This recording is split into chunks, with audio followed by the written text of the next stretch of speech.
বাংলা জুড়ে যখন পরিবর্তনের হাওয়া বইছে তখন একের পর এক রাজনৈতিক অস্থিরতার ছবি সামনে আসছে রাজ্যের বিভিন্ন পুরসভা থেকে।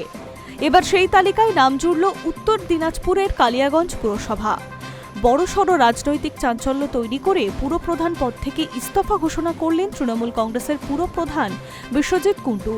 সোমবার সাংবাদিকদের মুখোমুখি হয়ে বিশ্বজিৎ কুণ্ডু স্পষ্ট জানিয়েছেন, তার ইস্তফার সিদ্ধান্ত ব্যক্তিগত হলেও বর্তমানে রাজনৈতিক পরিস্থিতির প্রভাব যে রয়েছে তা অস্বীকার করেননি তিনি।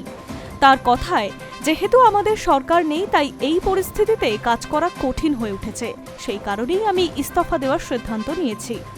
এটা আমার নিজের ব্যক্তিগত ব্যাপারে আমি ইস্তফাপত্র দিয়েছি আমার ভাইস চেয়ারম্যানের হাতে। আজকে আমার লাস্ট ছিল, আজকে বোর্ড মিটিংও ছিল। তা অনেক কাউন্সিলর এবং আমাদের ইউএফও সাহেবও থাকতে পারছে না, ওনার একটা টাইম ছিল। তো ওনাদেরকে বললাম আজকেই আমি বোর্ড মিটিংয়ে দেখেছিলাম যেন আজকে আমি বের হতে পারি।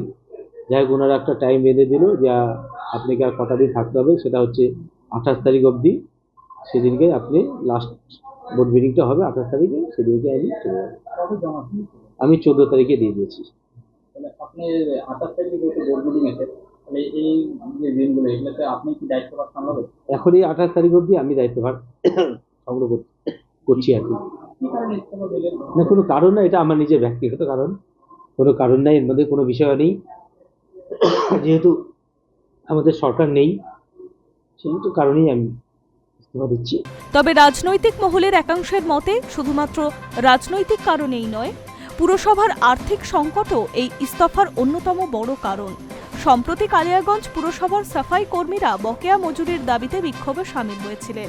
অভিযোগ ওঠে, দীর্ঘদিন ধরে কর্মীদের বেতন ঠিকমতো দেওয়া হচ্ছে না, পুরসভার তহবিলের অবস্থা কার্যত শূন্য।